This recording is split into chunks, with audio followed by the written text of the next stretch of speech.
non più tra i farfalloni amoroso, notte e giorno di torno. E aí, vôlei fã, tudo bem? Vôlei que ti fa bene está de volta. Reta final do Campeonato Italiano. No feminino, semifinais parecem que encaminhadas. No masculino, ainda falta a definição de um semifinalista.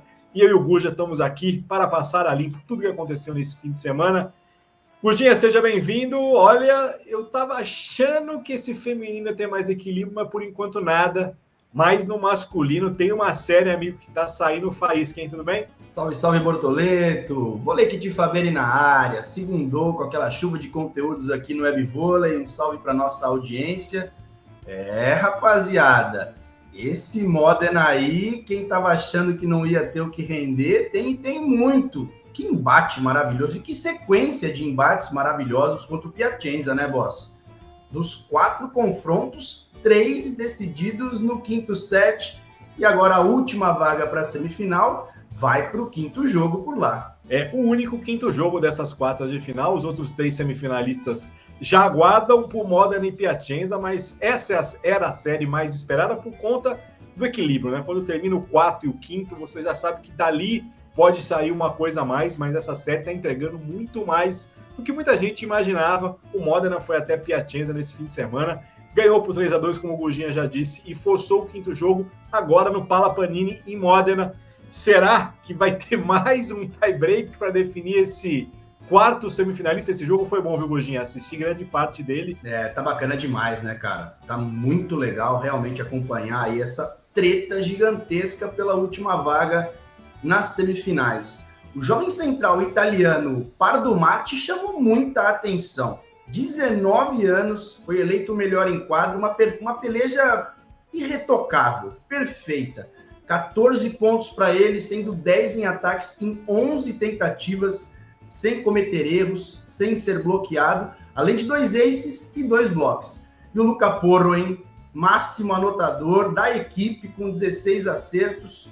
Tá jogando muita bola também o ponteiro italiano. O Arthur Bento teve minutagem, hein? Segundo, terceiro e quarto set ele foi acionado, pontuou 2 vezes nos ataques em 3 tentativas. Pelo Piacenza, o protagonismo absoluto do Mandirati, máximo anotador do embate com 17 acertos. O Alessandro Bovolenta veio logo na bota com 16 pontos, e o nosso Lucas Bergman, nessa partida, não teve minutagem. E para mim, apesar do alto nível do jogo, me chamou a atenção o número de erros, viu, Gujinha?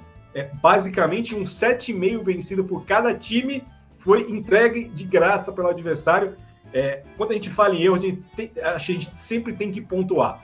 Se esses times não forem para o saque forçado, o jogo acaba ficando mais fácil para o adversário. Então, o risco é mais alto, força-se muito mais o saque e, consequentemente, erra-se muito mais no fundamento, mas tirando isso, foi um jogo de fortíssimas emoções, como está sendo essa série. Só um jogo não foi para o tie-break. Se tivesse que fazer uma aposta antecipada para o jogo do próximo fim de semana, eu apostaria em mais um tie-break para a gente conhecer o adversário do Perugia na semifinal. Faz sentido. As pontuações das parciais foram 25-23 para o Modena, 25-23 para o Piacenza, novamente 25-23 para o Modena, que abriu 2-1, o Piacenza venceu o quarto set por 25-16, forçou aí então a definição da partida no tie-break, e o tie-break vencido com naturalidade pelo Modena por 15-7. Então o Perugia espera por Modena e Piacenza, e do outro lado já temos a definição da semifinal. Civitanova e Verona, e mais uma vez, quando eu fui pegar as estatísticas do jogo do Verona, que eliminou o Milão, vitória por 3-0, o Dalan beira os 70%, o Mosic cravadinho em 60%, e o Keita beirando os 60%. Gujinha, a gente está vendo uma coisa muito diferente do que a história do vôlei costuma contar, com esses aproveitamentos tão altos desse trio de extremidade do Verona. É repetitivo, mas eu acho que a gente tem que reforçar para a galera, porque isso não é normal. Não, é longe de ser o normal. E o Darlan, novamente, entre essa trinca de atacantes de extremidade, foi o mais eficiente. 69% de letalidade para ele derrubou 11 em 16. O máximo pontuador foi o Keita com 18, com 59% de aproveitamento. Você já disse aí, 60% para o Mosic, rodou 9 em 15. E fazendo ali uma somatória entre todos os atacantes, a gente encontra o percentual de aproveitamento na distribuição do Christensen. 65% de sucesso nos levantamentos dele, ou seja, 65% dos levantamentos do Christensen na partida resultaram em pontos de ataque por parte dos seus atacantes. É muito diferente do que a gente está habituado, do que é o comum nos números de aproveitamento no voleibol. Celo, pelo Milão, o nosso Cachopa foi titular em todos os sets, somou 3 pontos, 2 deles em aces, além de um bloco, e também teve um bom aproveitamento na distribuição, 49% de sucesso, 49% dos levantamentos do Cachopa resultaram em pontos de ataque. 3-0 para o Verona, 25-21, 25-21 e 25-20, finalizando então a série de quartas de final. O Verona avança e o Milão descansa. E só não foi melhor esse número do Cachopa porque o Regers não teve uma atuação inspirada. Foi o grande destaque desse time de Milão durante toda a temporada. Não à toa, o Perugia está indo lá pagar a multa rescisória, parece que na casa dos 200 mil euros. Façam a conta vezes 6 aí para vocês entenderem o tamanho do investimento para que ele vá para o Perugia na próxima temporada. Então faltou um pouquinho do belga nessa série, talvez o Verona tivesse um pouco mais de trabalho se o oposto belga tivesse feito mais a sua parte. Nem chegou perto, na verdade, não teve um grande mal pontuador do Milão nesse jogo, 12, 11, e o Regers ali com 8. Então faltou um pouco do belga para que essa série pudesse talvez ter um molho especial nesse jogo 4. Faltou mencionar também o melhor em quadra, o prêmio entregue para o líbero, o Matteo Stafforini. E nesse caso, uma situação que o Verona viveu a lesão de um líbero e teve que ir ao mercado durante o campeonato para buscar alguém. Então, eu acho que esse prêmio é mais pelo conjunto da obra, por ter chegado numa enrascada grande, porque se fosse analisar o que o Christensen e os extremos fizeram nesse jogo, teria que achar um deles aí para receber o troféu de MVP da partida. Então, senhoras e senhores, aguardem no final de semana a definição desse último semifinalista e depois o Vôlei Fabene falará apenas de semifinais do italiano masculino. E para a gente mudar o assunto, hora de falar sobre Gabi, né, amigo? Como é bom voltar a ter Gabi em quadra depois de 3 semanas. Foram 3 Vôlei Fabene sem ter a Gabi em quadra. E ela voltou dizendo assim, moçada, foi uma pausa, olha o que eu sei fazer. Maior pontuadora, MVP, e o Conegliano está a uma vitória de mais uma decisão do Campeonato Italiano. Bom que foi assim, né, Roginha? Nossa, que retorno, que enredo cinematográfico. E para os cabalísticos, em 1h11 de embate, 3-0 para o Cone, amassou a bicicleta do Novara, 25-12, 25-21 e 25-17. A Brazuca voltou daquele jeitão. Maior pontuadora, mais eficiente receptora e mais acionada pelo saque adversário. Foram 16 pontos da Capita, todos eles em ataques com excelente aproveitamento, 67% de letalidade no fundamento. No passe mais um show foi 70% a positividade, mas 45% a perfeição nas ações na recepção em 20 passes realizados. A Gabi tira a praia toda, tira a onda para ela é pouco. Logo na sequência, a irmã dela, a sueca, a Bela Haak, fez 15 pontos, colaborando também de maneira consistente para o resultado irrepreensível 3-0. E a Tinzu também alcançou os 2 dígitos, a chinesa pontuou em 10 oportunidades. Pelo Novara, 12 pontos da russa Tatiana Tolok, a Kadoshkina. E a russa já disse numa entrevista nesse fim de semana que na próxima temporada quer voltar a ser ponteira, viu, amigo? Ela quer se colocar ali, ó. Vocês estão falando que a Gabi, a Arina, quem é a melhor ponteira do planeta? A russa falou que volta para a posição de origem na próxima temporada, até porque chegarão caras novas na saída de rede do Novara e veremos a russa passando e atacando na próxima temporada.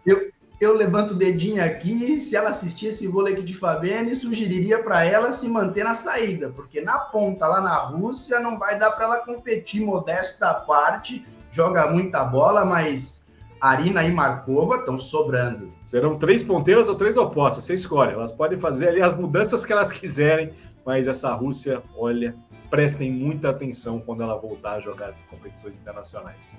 E na outra semifinal, Milão, depois de ser eliminado no meio de semana na Champions League, voltou a mostrar para o Scandicci que tem bola para disputar o Scudetto vitória de virada 3-2. Preciso falar quem foi o maior pontuador, Agostinho, ou não preciso? A gente manda um pirulito pro amigo ou amiga que descobrirem antes da gente cantar aqui, né? Mas olha, boss, que jogo maluco, hein, cara? Tá maluco, que jogo estranho. 3-2 é bem verdade, mas apenas o primeiro set trouxe aquele equilíbrio esperado entre Milão e Scandite. 26-24. Depois, 25-13, 25-15, 25-16 e o tie-break 15-6 para então decretar a vitória de virada do Milão sobre o Scandite. Mas achei meio estranho esse domínio incontestável em 4 das 5 parciais para um lado, muito declarado quem venceria a parcial. O Milão teve resiliência, né, boss? Cabeça no lugar para mudar essa atitude e reverter o placar. Eu credencio a entrada da Pietrini no lugar da Lanier como crucial para esse resultado. A italiana veio do banco e colaborou com 13 acertos. E a Lanier, titular no primeiro e segundo set, colaborou com apenas 3. A Rebeca Piva amassou a bola. Foram 20 pontos dela e foi eleita por méritos a melhor em quadra, porque ela foi uma baita coadjuvante para a brabíssima Paola Egonu, que chamou a responsa em 29 vezes. Foram 2 blocos e 48% de eficácia nos ataques. Pelo Scandite, se vocês que estiverem aí do outro lado adivinharem quem foi a máxima anotadora, quem foi a protagonista, são 2 pirulitos entregues hoje ao fim aqui do Vôlei de Fabene, né, boss? É isso. E achei que a Antropova sentiu muita falta de ajuda nesse jogo. Quando você olha para os números das coadjuvantes, 8 pontos da Skinner para 5 sets, pouco. Weitzel, 6 pontos. Nuakalo, 5 pontos. Então, assim, faltou apoio para Antropova, porque o jogo parecia até encaminhado, né, Gugê? Quando você abre 2-0, você fala, bom, hoje é nosso e ninguém tasca. E a virada foi dolorida, esse time do Scandite vai ter que mostrar que tem bola para reagir numa série menor de 5. Tem que ganhar 3 consecutivas agora para evitar a classificação do Milão, mas Antropova precisará de ajuda. Ajuda que a Egonu teve, a Antropova não teve nesse jogo 2 das semifinais. Quem chegou mais próximo de um coadjuvante que realmente tivesse alguma relevância foi a Bosetti, né? Com 14 pontos, muito distante dos 26 produzidos pela Antropova. E as duas equipes retornam à quadra agora no dia 25, na quarta-feira, um dia depois do embate entre Kone e Novara. E talvez com Maia Ognjanovic de volta, talvez essa possa ser a mudança numa série que se encaminha para Milão fechar e enfrentar o Corneliano na grande decisão.